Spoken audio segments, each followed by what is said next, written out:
Hello everyone. जय हिंद। आज है 3 जनवरी और हम लोग पढ़ेंगे 3 जनवरी से बनने वाले सभी इंपॉर्टेंट करंट अफेयर।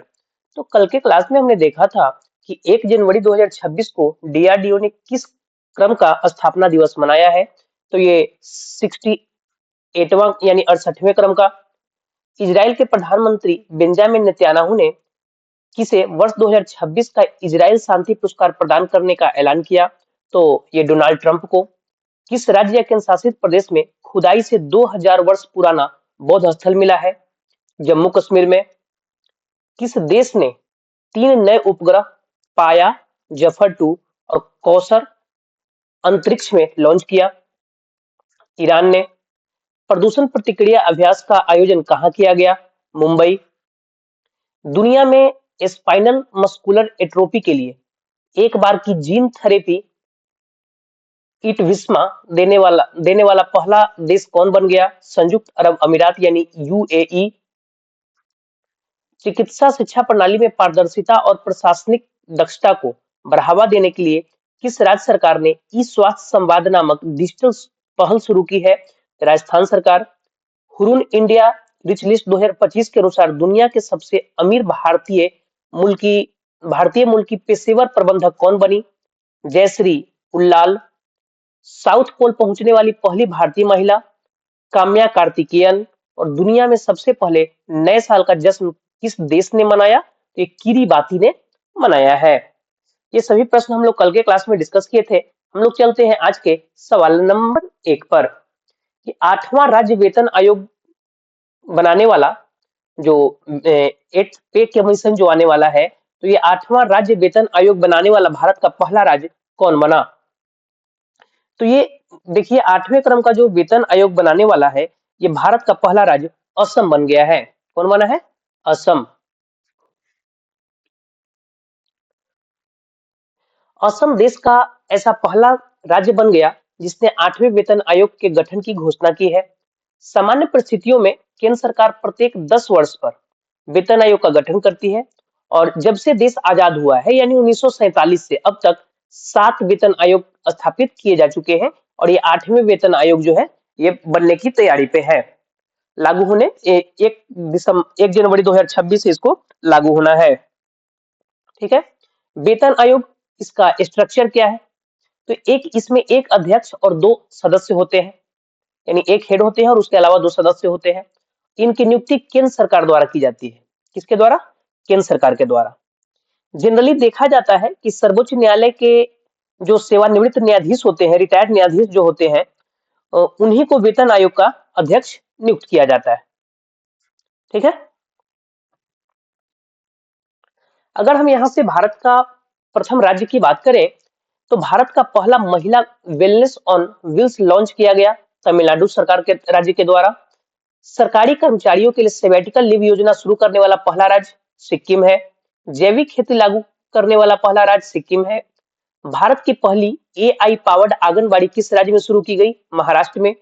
जहाजों के लिए समर्पित नीति पेश करने वाला पहला राज्य महाराष्ट्र। गाय को राजमाता की उपाधि देने वाला पहला राज्य महाराष्ट्र। और भारत की पहली एआई यूनिवर्सिटी जो है आपका महाराष्ट्र में है। भारत की पहली खनन पर्यटन परियोजना शुरू की जाएगी झारखंड में। भारत का पहला हॉर्नबिल संरक्षण केंद्र स्थापित किस राज्य में बनेगा? ये तमिलनाडु में। क्रूज भारत मिशन में शामिल होने वाला पहला राज्य कौन है? गुजरात। भारत का पहला लकड़ी का गुरुद्वारा पंजाब में। विधानसभा में सांकेतिक भाषा लागू करने वाला भारत का पहला राज्य पंजाब। अंतरराष्ट्रीय सीमा पर ड्रोन रोधी प्रणाली तैनात करने वाला भारत का पहला राज्य पंजाब ही है। भारत के पहले तितली अभ्यारण्य केरल में। स्वयं का ओटीटी प्लेटफॉर्म लॉन्च करने वाला पहला राज्य केरल ही है। भारत का पहला पूर्ण डिजिटल साक्षर राज्य ये आपका केरल हो जाएगा। वरिष्ठ नागरिक आयोग स्थापित करने वाला पहला भारतीय राज्य केरल। भारत का पहला एआई आधारित सड़क सुरक्षा पायलट प्रोजेक्ट उत्तर प्रदेश ने चलाया। राज्य की विधानसभा में अनुवाद प्रणाली लागू करने वाला भारत का पहला राज्य उत्तर प्रदेश।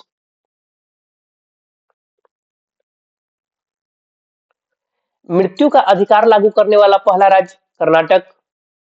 गौ अभ्यारण्य स्थापित करने वाला पहला राज्य आपका मध्य प्रदेश है। ड्रोन पॉलिसी लागू करने वाला पहला राज्य हिमाचल प्रदेश। समान नागरिक संहिता लागू करने वाला पहला राज्य उत्तराखंड है। अनुसूचित जाति के आरक्षण में वर्गीकरण लागू करने वाला पहला राज्य आपका तेलंगाना हो जाएगा। ठीक है, चलते हैं नेक्स्ट क्वेश्चन पे। वर्कशायर हैथवे के सीईओ के रूप में वॉरेन बफेट का उत्तराधिकारी कौन बनेगा? तो वॉरेन बफेट ने अभी हाल ही में वर्कशायर हैथवे के सीईओ के पद से इस्तीफा दिए और उनकी जगह पे कौन आएंगे? तो उनकी जगह पे आएंगे ग्रेन एबेल। ठीक है, तो 95 वर्ष की उम्र में ये जो वॉरेन बफेट है, उन्होंने कार्यकारी नियंत्रण ग्रेग एबेल को सौंप दिया, जो ऑप्शन सी में है आपका। ठीक है, ग्रेग एबेल। कुछ और भारतीय सीईओ के नाम लिखे हुए हैं जो कि आप रिलेट कर सकते हैं, जैसे माइक्रोसॉफ्ट।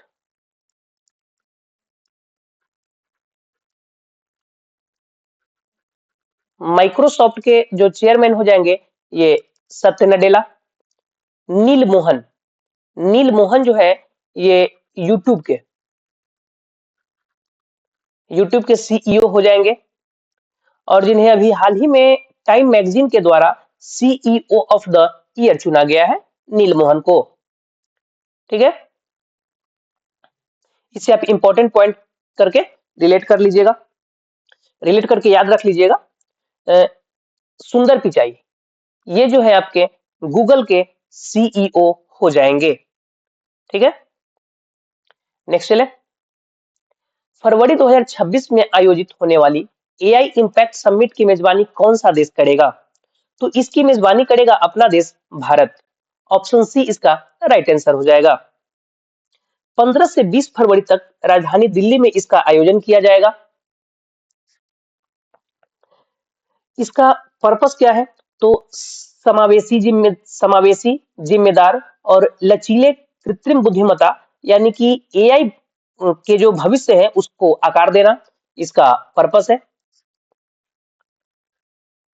ठीक है,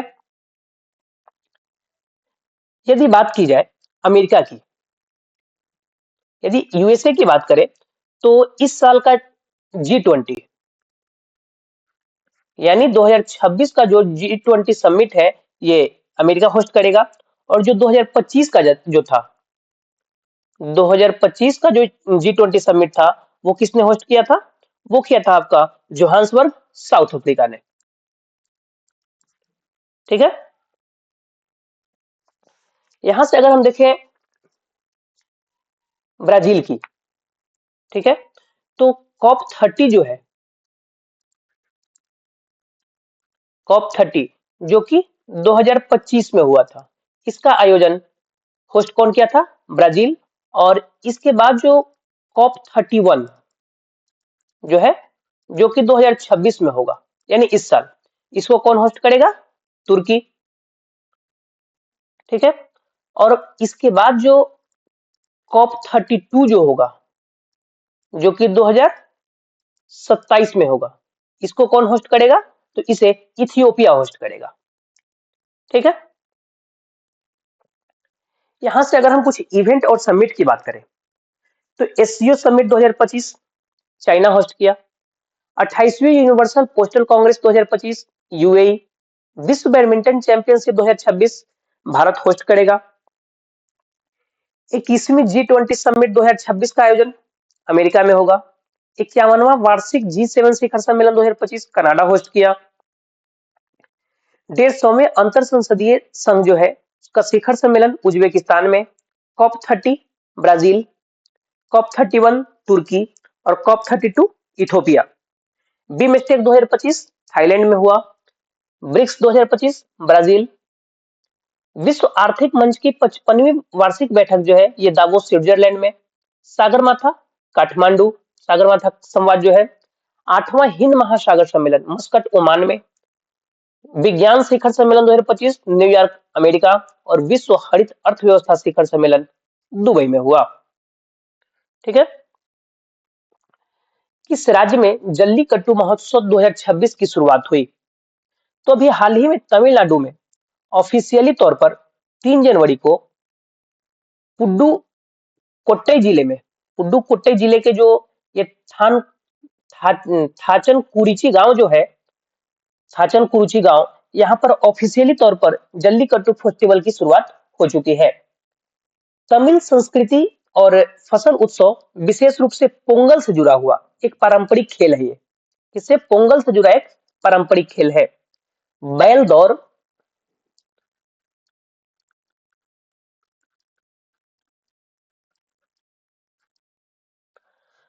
बैल दौड़ प्रतियोगिता जो होती है ना, ये जल्लीकट्टू पोंगल फेस्टिवल के दौरान ये मनाया जाता है। कहाँ पर? तो तमिलनाडु में। ठीक है। यहाँ से कुछ फेस्टिवल का अगर हम रिवीजन कर लेते हैं तो 28वां दिव्य कला मेला ये दिल्ली में, लोसर महोत्सव लद्दाख, खुबानी blossom Ladakh, Hemis festival Ladakh, Sangai festival, Cheiraoba उत्सव, सिरुई लिली महोत्सव, ये शांग महोत्सव, कचाई लेमन, निंगोल चकोबा, ये सब के सब जो है आपके मणिपुर से आप इसे रिलेट कर सकते हैं। ठीक है।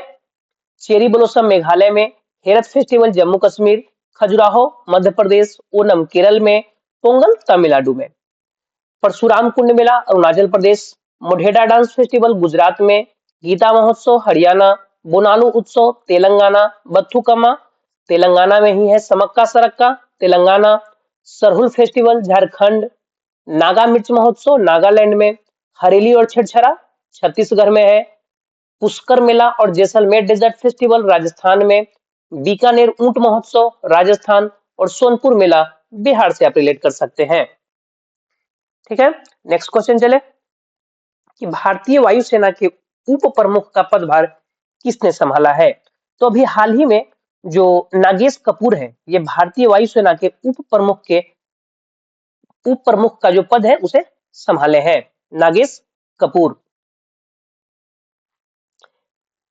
यदि बात की जाए वायुसेना का, तो इसका फॉर्मेशन ईयर 1932 यानी 1932, ये इसकी स्थापना दिवस 8 अक्टूबर को, मुख्यालय नई दिल्ली, अध्यक्ष अमरप्रीत सिंह, और इसका जो आदर्श वाक्य है नभः स्पृशम दीप्तम, यानी आकाश को स्पर्श करने वाले दे दिव्यमान, दे दिव्यमान। ठीक है। उपेंद्र द्विवेदी, उपेंद्र द्विवेदी जो है ये आर्मी के प्रमुख हैं। किसके? आर्मी के प्रमुख है। और इंडियन आर्मी जो है अपना स्थापना दिवस 15 जनवरी को मनाता है।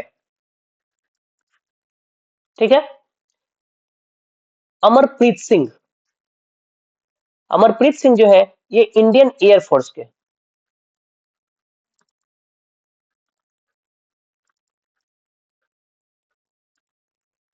इंडियन एयरफोर्स के ये प्रमुख हो जाएंगे। ठीक है।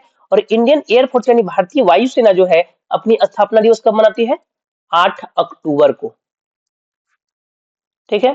डीके त्रिपाठी, डीके त्रिपाठी जो है ये इंडियन नेवी के प्रमुख है।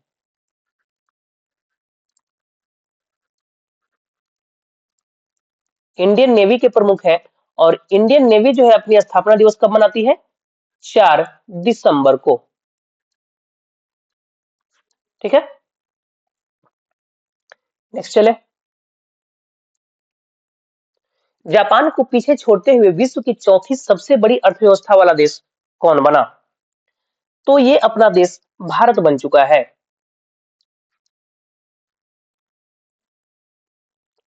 भारत ने आर्थिक मोर्चे पर एक महत्वपूर्ण और यादगार सफलता दर्ज किया।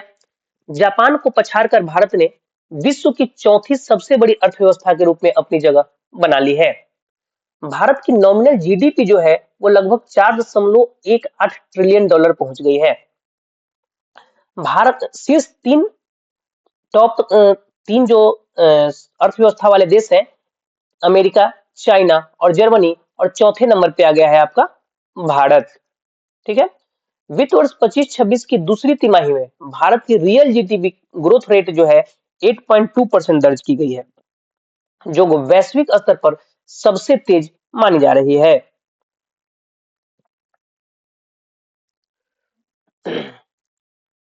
नेक्स्ट चले, नेशनल इन्वेस्टिगेशन एजेंसी के नए महानिदेशक कौन बने? तो हाल ही में जो राकेश अग्रवाल है, कौन? राकेश अग्रवाल, ये नेशनल इन्वेस्टिगेशन एजेंसी के महानिदेशक बन गए हैं, जो कि एक वरिष्ठ आईपीएस ऑफिसर हैं। ठीक है, नेशनल इन्वेस्टिगेशन एजेंसी की फॉर्मेशन ईयर 2009 और इसका मुख्यालय नई दिल्ली में हो जाएगा। सतीश कुमार, सतीश कुमार जो है ये रेलवे बोर्ड के अध्यक्ष हैं। संजय मूर्ति, संजय मूर्ति जो है ये भारत के controller and auditor general, controller and auditor general ये भारत के हो जाएंगे। सूर्यकांत त्रिपाठी ये 53वें क्रम के चीफ जस्टिस ऑफ इंडिया बन चुके हैं। नेक्स्ट चले हम लोग, हाल ही में कुशावती को किस राज्य का तीसरा जिला घोषित किया गया है? तो अभी हाल ही में गोवा का तीसरा जिला बन गया है, कौन? कुशावती। वर्तमान में गोवा में दो ही जिले थे, उत्तरी गोवा यानी नॉर्थ गोवा और साउथ गोवा। ठीक है, और कुशावती जो है गोवा का तीसरा जिला होगा, जो दक्षिणी गोवा से ये निकाला जाएगा, इसको काट के अलग किया जाएगा। ये आप यहाँ पे मैप पे भी देख रहे हैं, तो ये जो साउथ पहले जो क्या था, ये पूरा का पूरा साउथ गोवा था। ठीक है, इसी से इसको काट के अलग कर दिया गया है, साउथ गोवा से अलग कर दिया गया कुशावती को। यह जिला जो है प्राचीन कुशावती नदी के नाम पर रखा गया है। ठीक है,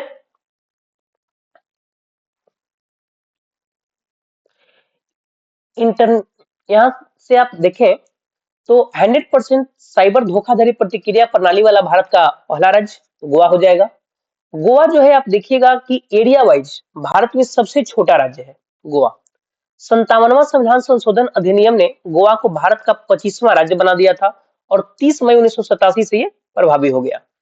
गोवा के राज्यपाल अशोक गजपति राजू, मुख्यमंत्री डॉक्टर प्रमोद सावंत, राजधानी पणजी। पूर्ण कार्यात्मक साक्षरता हासिल करने वाला दूसरा राज्य गोवा है। 10वें आयुर्वेद दिवस का आयोजन गोवा में किया गया। भारत का पहला एकीकृत न्यूरो पुनर्वास केंद्र जो है आपका गोवा में ही है। ठीक है, और इसके अलावा अगर आप रिलेट करना चाहें तो रिलेट कर सकते हैं कि international film festival of India जो है इसका आयोजन गोवा में ही हुआ। FIDE world cup, FIDE world cup 2025 का आयोजन भी गोवा में ही हुआ है। ठीक है, नेक्स्ट चले, महिला एशिया कप 2025 में भारतीय महिला हॉकी टीम ने कौन सा पदक जीता है? तो भारतीय महिला हॉकी टीम ने इसमें सिल्वर मेडल जीता है। कौन सा मेडल? Silver medal. चाइना के हाथों भारत को 1-4 से हार का सामना करना पड़ा भारतीय महिला हॉकी टीम को। इसने चाइना में आयोजित इस प्रतियोगिता में सिल्वर मेडल अपने नाम किया है।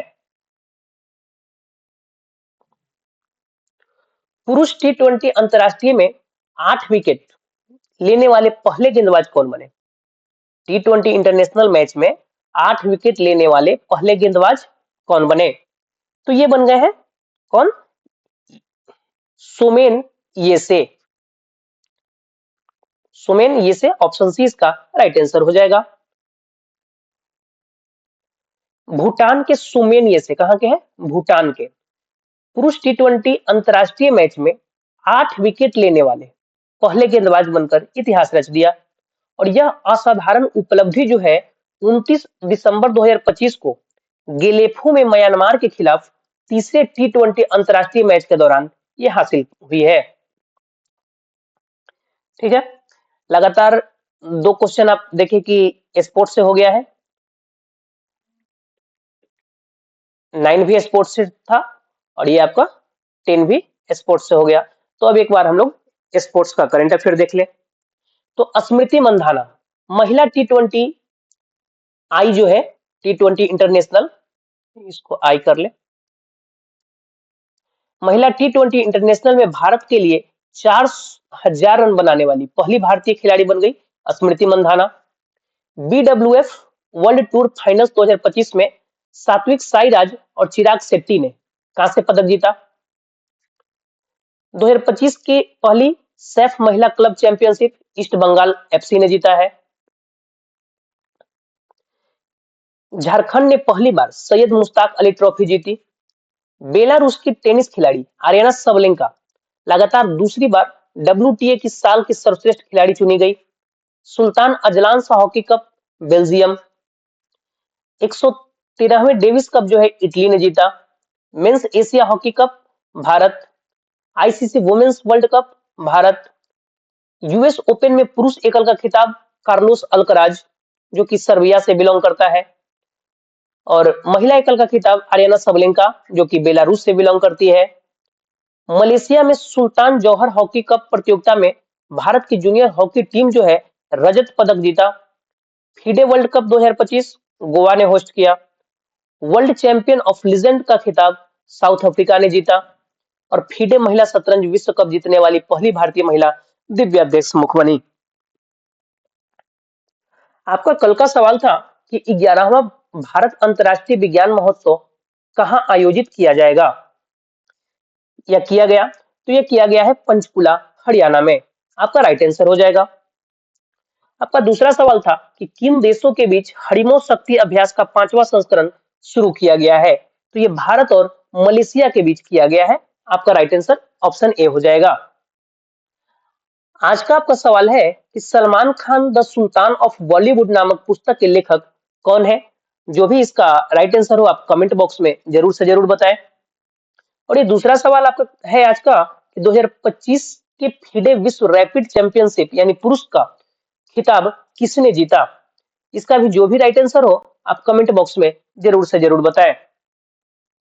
वीडियो देखने के लिए धन्यवाद। आपको ये वीडियो अच्छा लगे तो इसे लाइक करें, चैनल को सब्सक्राइब करें और अधिक से अधिक शेयर करें। और आप लोग जो हम प्रश्न पूछते हैं उसका जवाब कमेंट बॉक्स में जरूर से जरूर बताएं। धन्यवाद। मिलते हैं हम लोग नेक्स्ट वीडियो में।